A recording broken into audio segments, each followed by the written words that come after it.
Hello there. Today I'm joined by Past Analysis and Dr. Wolf to discuss our thoughts on headcanons. Hello. Greetings. Welcome, and thanks for joining me.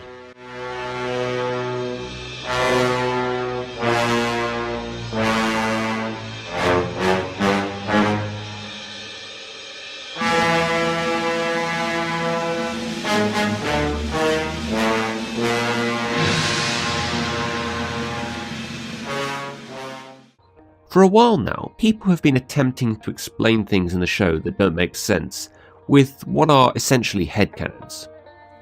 See, there are two types of headcanons. Ones that are created for a bit of fun, enabling us to imagine the world as a much more real thing, and ones that are created to justify things that don't make sense. It's that second type that bothers me. If we just explain away every inconsistency with our own interpretations of things, aren't we just letting the writers get away with bad writing? Whoa. What? Why can't someone justify things in order to make the show more realistic? Moreover, are these headcanons really letting the writers get away with bad writing? They can be, if you take things too far. I think our main issue here is how we look at what a headcanon really is. For me, headcanons are one's own created idea about the show. When someone says, "Hey, I have a headcanon that blank did blank," they aren't stating that whatever they're saying is true according to the show. Instead, they're making a statement that purposely lacks the show's support. So how is one letting the writers get off the hook for bad writing if they state things purely for the sake of hypotheticals and creativity? So, are you saying that headcanons are the fans' ways of stigmatizing the writers and showing how they should have done it? Hold on, let's think about this for a sec. One thing we have to realize is that with several different writers on the show, you can get some inconsistencies between certain episodes. It adds some interesting variety when you have several people with their own interpretations of the characters. It makes the world seem more real. Yes, but with that said, it can create confusion when you try to look in-depth into the show. So I began to ask myself, is it more fun to stick with how the episodes have portrayed the world, the stories, and the characters? Or is it more fun to try and come up with your own interpretations just as the writers have? I realize that the ideas I come up with will very likely never become part of the actual show, but it is still fun to try and make those little connections. Even if the writers didn't intend for this much depth into their stories, the fact that we can find that depth through our own interpretations is an enjoyable pastime. I really like your reasoning there. My main argument, however, is that headcanons shouldn't be taken as letting the writers get away with bad writing. For example, if I was to make an analysis containing evidence to support my points and perceived an episode in a significantly positive manner, one might say, I'm letting the writers get off the hook. And there would be more sense to do so, because I refer to my argument as analysis. However, if I were to say it is instead a headcanon, then I'm implying that I don't have enough evidence to support it. And that has always been my problem with headcanons. We don't actually know if they are right, we are just speculating. I will admit though, there are some headcanons that have fairly logical assumptions. For instance, in Wonderbolt's Academy, the reason the Cloud saves the other 5 is because Twilight cast the Cloud Walking spell on them. This is a possibility. After all, everything under these definitions is based on the supportive evidence mentioned. Sometimes someone might say something is an analysis, but another person will call it a headcanon. My bottom line is that there needs to be a better understanding between the words headcanon and analysis. I like to differ the two by implications. In one scenario, you imply that something is made up, and in the other, you imply that it's supported. Speaking of those implications, I have a quote from another Brony named Devra about his thoughts on headcanons that I felt was relevant to our discussion. To me, theories are no excuse for bad writing. Here is an analogy. If an episode is, say, a sandwich, you order it and wait. However, they give you uncooked meat and that's it. Let's say this hypothetical shop then says to go home and cook it, which you should not do if you wanted a sandwich right there. You going home and cooking it would be the theory.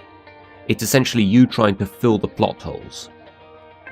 Anything that requires some headcanoning by the viewers in order for it to make sense is a case of bad writing, like we're required to finish writing the story. I hear what he is saying, but I believe that being able to make the sandwich yourself can actually fit far better to your taste than even create something that others really like. It's good practice for our creativity to sit down and think about how we can make things work within an episode.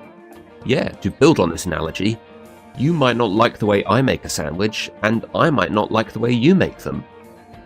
Exactly, but it doesn't matter quite so much that there are times when you want a great episode and you end up with a few conflicting ideas. The episodes itself would still have to be intriguing enough to draw us in the first place. I wouldn't even bother trying to make something interesting if there isn't anything to work with. MLP is rather unique in that it feels like something that we've never had before, and as long as the good elements outweigh the mediocre elements, I'll always be coming back for more. Personally, I feel like the Brony community's differentiation between headcanon and analysis causes great debate. What some people would consider analysis, others dismiss as mere headcanon. Yes, I do have to wonder where you draw the line between the two.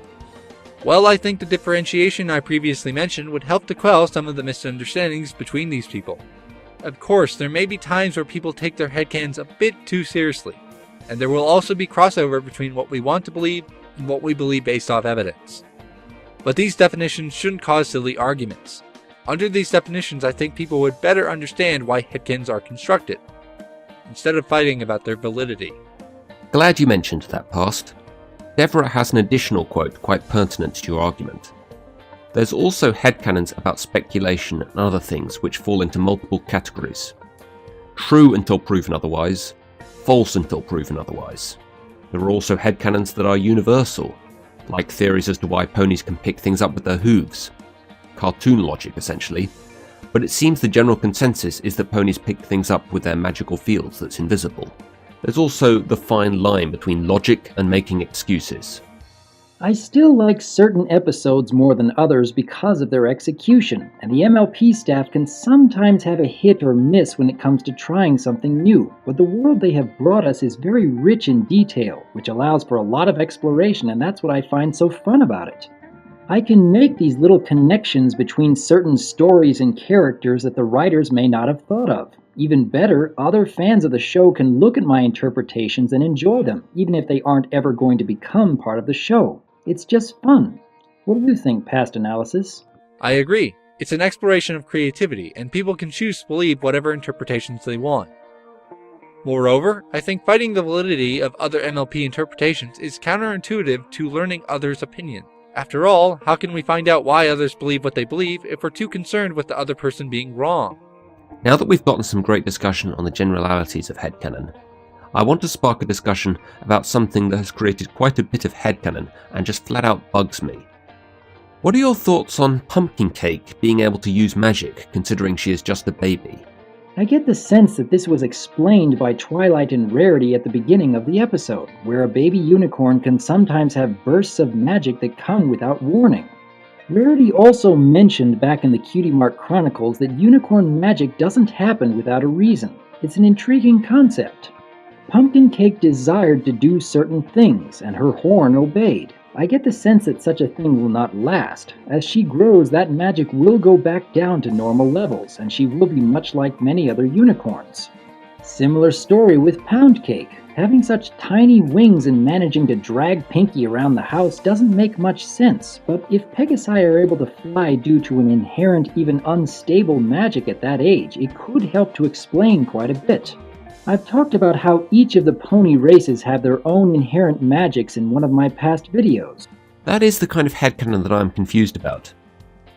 Is this simply just a justification of something that doesn't seem to make sense? That's an interesting perspective. However, I disagree. Just because I come up with a headcanon that gets rid of show discontinuity doesn't mean I agree with how the show presented it. This is true for all of my headcanon. A great example of this is with the episode Ghostbusters. I created many headcanons to make it seem better, but like Digi, there are things I would change. Just because I like the episode more than I initially did, doesn't mean that I now like the show staff's approach. I still very much prefer the show staff to not make episodes that contain discontinuity errors. Now please, don't take this to mean I'm against the show staff making open space. Open space and discontinuity aren't the same thing. They can be related. But that is all. That's true. Going back to baby cakes, There are some bits of evidence in the show to back it up, here and there. It seems that there are other people out there who don't quite understand Pumpkin Cake's magic. So, allow me to get into some more theory and headcanon territory. I get the sense that Pumpkin's magic ended up doing all these marvelous things because she didn't understand how difficult they really are.